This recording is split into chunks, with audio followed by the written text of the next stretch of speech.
కాంగ్రెస్ ప్రభుత్వంపై మాజీ మంత్రి కేటీఆర్ తీవ్ర స్థాయిలో విమర్శలు చేశారు. కాంగ్రెస్ ప్రభుత్వం అన్ని వర్గాలకు ద్రోహం చేస్తుందన్నారు. మహిళలకు నెలకు 2500 రూపాయలు ఇస్తా అన్న హామీ ఏమైందని ప్రశ్నించారు. హైదరాబాద్ జూబ్లీహిల్స్ నియోజకవర్గంలో పర్యటించారు. షేక్పేట సమత కాలనీకి చెందిన కేటీఆర్ కు బీఆర్ఎస్ శ్రేణులు ఘన స్వాగతం పలికారు. అనంతరం కాలనీలో పర్యటించిన ఆయన ఇంటింటికి వెళ్లి కాంగ్రెస్ బకాయి కార్డులు అందజేశారు.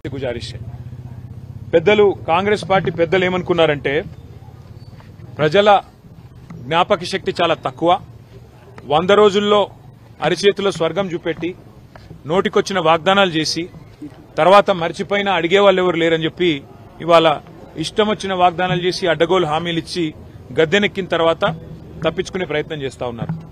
ప్రతి ఆడబిడ్డకి నెలకు 2500 రూపాయలు ఇస్తామని చెప్పి మాట ఇచ్చి ఇవాళ 100 రోజుల్లోనే దాన్ని అమలు చేస్తామని గ్యారంటీ కార్డులు రాసిచ్చి ఇవాళ దొంగ మాటలు చెప్పి తప్పించుకునే ప్రయత్నం చేస్తున్న కాంగ్రెస్ పార్టీకి బుద్ధి చెప్పడానికే ఈ కాంగ్రెస్ బాకీ కార్డును రూపొందించాము, ఇంటింటికి తీసుకొని పోతా ఉన్నాం.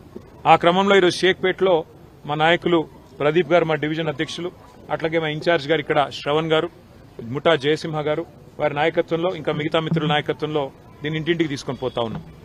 ఒక మహిళలకే కాదు, కాంగ్రెస్ పార్టీ అందరికీ ద్రోహం చేసింది. రైతులకు 15,000 రైతు బంధు అన్నారు, వాళ్లతో మోసమే చేసినారు. పిల్లలకు 2 లక్షల ఉద్యోగాలు అన్నారు, నిరుద్యోగ భృతి అన్నారు. మరి మొదటి సంవత్సరంలోనే 2 లక్షల ఉద్యోగాలు ఇచ్చేస్తామని నమ్మబలికినారు. ఈ రోజు వరకు కనీసం 6-7 వేల ఉద్యోగాలు కూడా ఇవ్వలేదు. అందుకే ప్రతి వర్గాన్ని వంచిన కాంగ్రెస్ పార్టీని వాళ్ళ మోసాన్ని ఎండగట్టడానికి జూబ్లీహిల్స్ ఉప ఎన్నిక ఒక మంచి అవకాశం. అందుకే ఈ బాకీ కార్డును ఇంటింటికి తీసుకొని పోతా ఉన్నాం.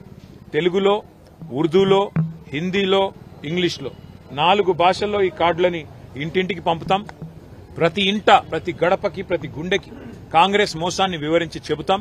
చెప్పి మరి జూబ్లీహిల్స్ ఎన్నికల్లో కానీ అట్లాగే స్థానిక సంస్థల ఎన్నికల్లో కానీ ఈ ప్రభుత్వానికి చెంపపెట్టు లాంటి సమాధానం ఇవ్వాలి అని చెప్పి ప్రజలను మేము అభ్యర్థిస్తా ఉన్నాం. ఎందుకంటే ఇప్పుడు కనుక మీరు బుద్ధి చెప్పకపోతే రాబోయే 2 ఏళ్లు మళ్లీ దొరకరు మీకు. మేము చేసిందే కరెక్ట్, మేము మోసం చేయడమే కరెక్ట్ అన్నట్టుగా కాంగ్రెస్ పార్టీ పరిపాలన నడుస్తా ఉంది. కాబట్టి ఈ కాంగ్రెస్ బాకీ కార్డును వాళ్ళే గ్యారంటీ కార్డులు ఇచ్చైతే గారడీ చేసి ఓట్లు సంపాదించారో, ఏ గ్యారంటీ కార్డుల పేరిట గాంధీలు వచ్చి ఓట్లు కొల్లగొట్టారో, మరి ఆ మోసాన్ని తిరిగి ప్రజలకు పరిచయం చేయడానికి, ఆ మోసాన్ని తిరిగి ప్రజలకు గుర్తు చేయడానికే ఈ ఉద్యమాన్ని తీసుకున్నాం. దీనికి సహకరించాలని, ఇంటింటికి బాకీ కార్డును తీసుకెళ్లాలని మా బీఆర్ఎస్ కార్యకర్తలకు విజ్ఞప్తి చేస్తూ ఇక్కడ షేక్పేటలో ఈరోజు మరి ఈ సమతానగర్ లో అందరూ కూడా పెద్దలు, హిందువులు, ముస్లింలు, కులాలకు మతాలకు అతీతంగా ముందుకు వచ్చి తిరిగి కేసీఆర్ గారు రావాల్సిందే, మళ్లీ సంక్షేమ రాజ్యం రావాలి, మళ్లీ అభివృద్ధి చూడాలి అంటే కేసీఆర్ గారి ప్రభుత్వం తిరిగి రావాలని వాళ్ళు చెప్తుంటే నిజంగా కూడా చాలా గొప్పగా అనిపించింది. తప్పకుండా మా అభ్యర్థి మాగంటి సునీతా గోపీనాథ్ గారిని జూబ్లీహిల్స్ ఉప ఎన్నికల్లో గెలిపించాలని అభ్యర్థించడానికి, అట్లాగే లోకల్ బాడీస్ లో కూడా ఎక్కడికక్కడ మరి బీఆర్ఎస్ పార్టీ అభ్యర్థుల్ని గెలిపించాలని అభ్యర్థించడానికే ఈ కార్యక్రమాన్ని తీసుకున్నాం. దయచేసి దీన్ని విజయవంతం చేయాల్సిందిగా మా కార్యకర్తలందరికీ కూడా విజ్ఞప్తి చేస్తూ, అట్లాగే ఇక్కడ ఉన్న పరిస్థితులు కూడా ఇప్పటిదాకా మిత్రులు చెప్తా ఉన్నారు. మరి ఇదివరకు కేసీఆర్ గారి ప్రభుత్వం ఉన్నప్పుడు మరి మున్సిపల్ మేనేజ్మెంట్ బాగుండేది, రోజు చెత్త కలెక్షన్ కానీ, ఇక్కడ డ్రైనేజీల వ్యవస్థ కానీ, ఇక్కడ రోడ్ల నిర్వహణ కానీ బాగుండేది. ఇప్పుడు అసలు గవర్నమెంటే లేదు, చాలా దారుణంగా ఉంది పరిస్థితి అని చెప్పి స్థానిక మహిళలు చెప్తా ఉన్నారు. అట్లాగే ఇదివరకు 2 రోజులకోసారి వచ్చే చెత్త కలెక్షన్ వాళ్ళు ఇప్పుడు 4 రోజులకు కూడా రావడం లేదని చెప్తున్నారు.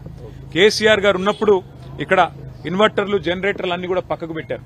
కానీ వాళ్ళ మళ్లీ తిరిగి జనరేటర్లు, ఇన్వర్టర్లు కొనుక్కునే దుస్థితి వచ్చింది, మళ్లీ కరెంటు కోతలు ప్రారంభమైనాయని చెప్పి పెద్దలు చెప్తా ఉన్నారు.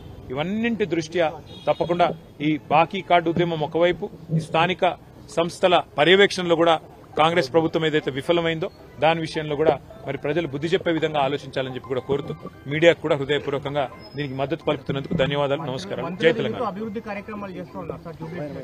ఒక ఎమ్మెల్యే గారు కాంగ్రెస్ ఎమ్మెల్యే గారు అసలు అభివృద్ధే లేదు అంటూ ఒక పెద్ద వ్యాసం రాశారు నిన్నగాక మొన్న ఒక పత్రికలో. మహబూబ్ నగర్ ఎమ్మెల్యే ఎన్ఎం శ్రీనివాసరెడ్డి గారు, మరొక ఎమ్మెల్యే ఎల్లారెడ్డి ఎమ్మెల్యే మదన్ మోహన్ రావు గారు మాకు కాంగ్రెస్ ప్రభుత్వం నిధులు ఇవ్వడం లేదు అని చెప్పి వరల్డ్ బ్యాంక్ దగ్గర 100 కోట్లు రావాలని చెప్పి ఆయన ఉత్తరం రాశారు. ఈ రాష్ట్రంలో పరిస్థితి ఎట్లా ఉందో దాన్ని బట్టే చెప్పొచ్చు. ఇక్కడికి వచ్చే మంత్రులు గాని, ఇక్కడికి వచ్చే సామంతులు గాని ఎన్నికల వరకే ఉంటారు తప్ప మళ్లీ ఎన్నికల తెల్లారి మళ్లీ మీ ముంగటుండేది, మీకు సేవ చేసేది ఒక్క బీఆర్ఎస్ పార్టీ వాళ్ళు తప్ప ఇంకెవరు కూడా ఇక్కడ ఉండరు.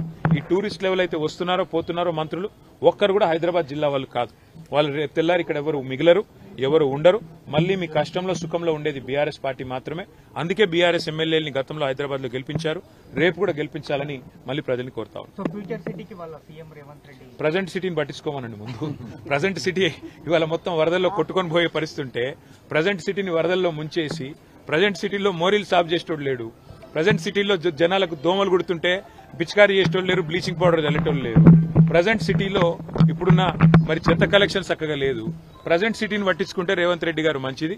ఫ్యూచర్ సిటీని ప్రజలు కట్టుకుంటారు, ఫ్యూచర్ సిటీని తెలంగాణ భవిష్యత్ నిర్మాతలైన మా పిల్లలు నిర్మించుకుంటారు తప్ప ఎవరో ఒక రాజకీయ నాయకుడు రియల్ ఎస్టేట్ కోసం 4th సిటీ 5th సిటీ అని అన్నంత మాత్రాన అదేది అయ్యేది కాదు, పోయేది కాదు.